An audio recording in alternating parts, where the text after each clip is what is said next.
Oi pessoal, sejam muito bem-vindos a mais um vídeo aqui no meu canal. E hoje eu trago o quarto vídeo dessa série de vídeos que eu tô fazendo nessa semana que precede o Enem. E nesse vídeo de hoje eu vou contar um pouquinho de como eu consegui acertar mais de 40 questões na prova de linguagens. Qual foi a minha maior estratégia. E assim, eu também era uma pessoa que achava que acertar mais de 40 em linguagens era coisa assim impossível. E querendo ou não, linguagens é uma matéria que acaba sendo mais menosprezada por não ter uma nota tão valorizada quanto matemática. Mas se engana quem acha que isso não faz importância, principalmente em cursos tão concorridos como medicina. Para quem não me conhece, meu nome é Anabelle. Hoje eu faço medicina na UFMG e sem dúvidas acertar 42 questões em linguagens me proporcionou aproximar desse sonho e passar numa colocação muito boa na faculdade que eu queria. E hoje eu tô aqui para ajudar vocês e dar algumas dicas de como acertar mais de 40 questões em linguagens. Então, a primeira coisa que é importante nesse processo dos 40 mais é realmente quebrar aquele mito de linguagens só interpretação. Se fosse realmente só interpretação, a gente não ficava tanto ali naqueles 30, 35 e conseguia avançar ao longo do tempo que a gente fosse lendo os textos. Então, linguagens tem estratégia, linguagens tem padrões e linguagens também tem matérias, né? É bom falar que também é necessário estudar as matérias de linguagens. Claro que eu concordo que tem muito menos matérias. Assim, matéria mesmo, questão que realmente demanda matéria, ela é bem menor do que em outras áreas. Mas não quer dizer que a gente não tem que estudar essas matérias também. Então, o primeiro ponto pra gente começar a pensar sobre isso que eu tô falando é: quem faz a prova de linguagens não faz o texto, e sim as alternativas. 90%, né, gente? Não me lembro de uma questão de linguagens em que o texto seja de autoria ali no momento, diferente das questões de matemática, por exemplo. Por que matemática tem tanta pegadinha? Porque ali no próprio texto que eles constroem, eles fazem as pegadinhas. Então, em outro vídeo eu vou até falar como não cair nessas pegadinhas de matemática, errar por distração do tipo matemática, mas é completamente diferente das questões de linguagens, porque em linguagens eles pegam textos que já existem, colocam na prova e constroem alternativas ali no texto. Tanto que a gente teve aquele caso engraçado, se não fosse trágico, do Caetano Veloso respondendo, né, ou pelo menos tentando responder a questão sobre uma música que ele escreveu. Inclusive eu acertei essa questão e ele ficou em dúvida entre as alternativas. E por quê? Porque apesar dele ter escrito a música, eu acho que era música, né? Com certeza. Apesar de ter escrito aquele texto, ele precisava de mais habilidades para conseguir responder a questão. Porque responder a questão não é simplesmente interpretar o texto. Porque se fosse, o autor do texto saberia de primeira. Então, assim, pra gente ver que são coisas distantes. A interpretação, ela é necessária? Ela é. Tanto que uma das que ele cogitou era a certa. Mas, além disso, para você conseguir ser assertivo, você também precisa olhar para as alternativas e ver o que uma fala, a outra fala, por que uma é a certa, por que a outra não é. Então, o primeiro ponto é esse: acabar com esse mito de que o texto é a maior importância da prova de linguagens. Ele é sim importante, ele é o apoio das questões, mas as alternativas são o ponto mais necessário de atenção.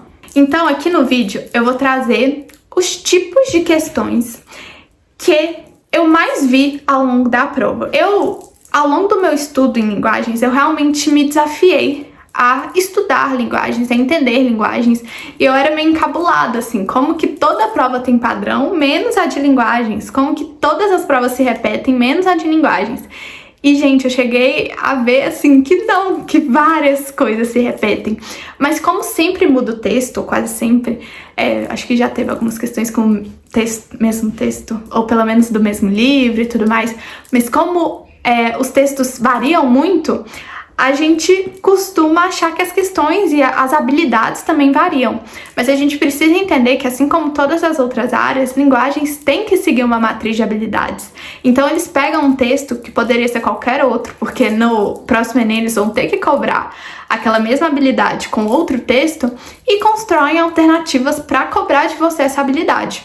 Então, um ponto que foi importante para mim foi treinar. No início eu não conseguia identificar esses tipos de questão sem errar. Eu só percebia depois que eu errava. Eu errava, na hora de corrigir eu falava, nossa, realmente, isso aqui, ó, isso.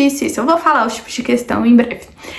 Realmente eu caí nessa pegadinha. Aí na próxima, nessa pegadinha. Depois eu fui ficando tão afiada que só com a leitura das questões eu conseguia identificar. Antes de achar a alternativa certa, eu já falava, essa alternativa aqui tá querendo que eu caia nessa pegadinha. Essa alternativa aqui tá querendo que eu caia naquela outra. E foi assim que eu consegui acertar as 42 questões, realmente encontrando esses padrões. Porque linguagem, eu acho que é a matéria que a gente mais fica em dúvida entre duas. E isso tá porque é nas alternativas que eles constroem essas dúvidas, essas ambiguidades. E aí a gente tem que ter algumas habilidades para ser capaz de falar, não, essa é errada e essa é a certa. Então, é isso que eu vim trazer hoje. Eu ainda não selecionei, mas em breve eu vou colocar aqui questões para mostrar o que eu tô falando, né? Mostrar que realmente isso que eu tô falando existe, que ajuda. E aí eu vou trazer, tipo, a alternativa certa vai estar grifada de verde e as outras alternativas que seriam excluídas pelo que eu tô falando vai estar marcado de amarelo, tá certo? Só pra vocês entenderem o que eu vou construir aqui nas imagens ao lado. Então, o primeiro tipo de questão é aquela que genuinamente você precisa saber a matéria. Então, tem algumas questões que eu considero a minoria da prova que você precisa. Então, assim, tá avaliando a arte barroca, você precisa saber as características da arte barroca. Não é pela imagem, não é pelo texto que você vai conseguir identificar. Você precisa saber que aquilo é uma característica da arte barroca, da arte contemporânea, e isso cai muito nisso, nas artes, nos esportes, porque são conteúdos. Fora esses, a gente também tem as funções de linguagens, então você precisa saber o que é uma função emotiva, uma função fática, uma função metalinguística, para você conseguir marcar a certa e saber que as erradas são as erradas. Nesse caso, é puramente teórico, e você precisa saber essa teoria para acertar. Então esse é o primeiro tipo de questão e que ele é fácil porque ele ou você sabe ou você não sabe.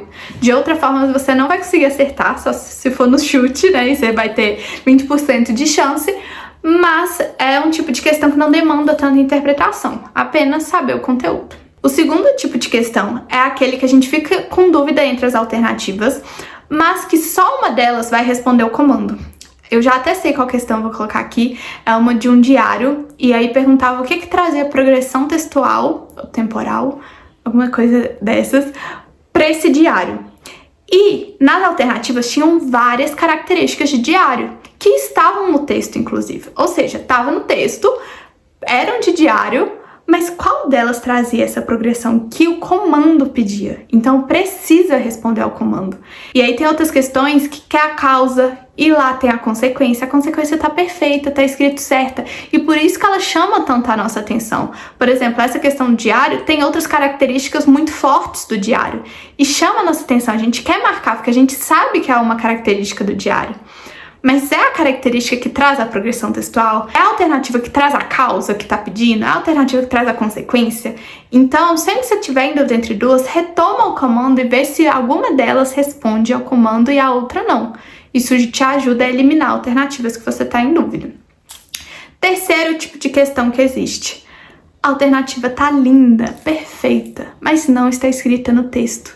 Então, assim, você vai perceber que a maior parte das questões de linguagens começa com de acordo com o texto, de acordo com o inserto, baseado no texto acima, entre outras coisas, porque eles querem que o texto seja um apoio.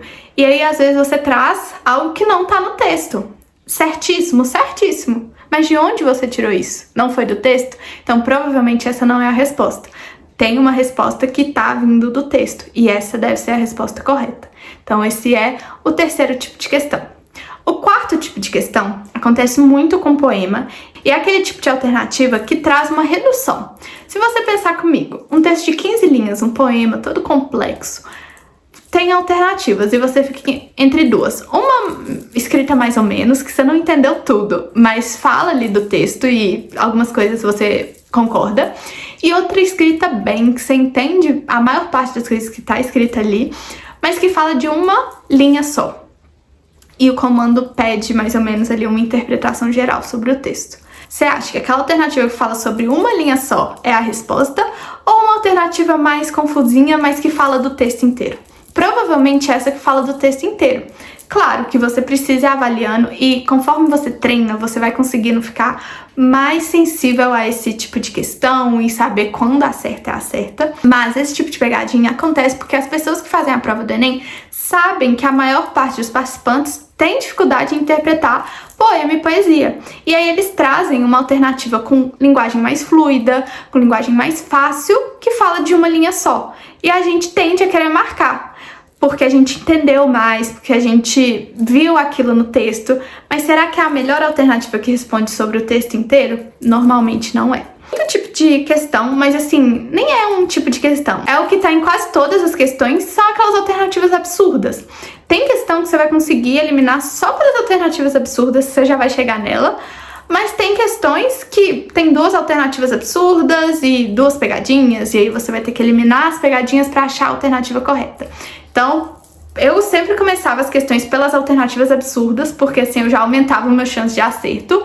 E depois se eu ficava entre 2, eu começava a procurar alguma coisa. Primeiro eu ia nesses padrões, tentava ali nos padrões perceber: será que você respondeu comando? Será que isso fala completamente sobre o texto? Será que isso está no texto? E passado desses filtros iniciais, aí eu ia para uma interpretação ainda mais profunda, ficava procurando. Mas assim, eu confesso que eu fiquei pouquíssimas questões em dúvida entre 2, porque eu já conseguia identificar esses padrões, essas pegadinhas, enquanto eu ia lendo as alternativas, e aí eu já ia eliminando. E isso me ajudou muito a chegar na resposta correta, acertar o maior número de questões que eu consegui, de uma maneira mais rápida e prática. Então eu espero que esse vídeo tenha ajudado, que ele tenha esclarecido. Se ficou alguma dúvida, deixa aqui no comentário que eu venho respondendo também. Agradeço muito por vocês terem assistido o vídeo até aqui. Se você gostou, não deixa de se inscrever aqui no canal. Tem vários outros vídeos com dicas, mostrando também eu indo pro Enem ano passado, minha preparação.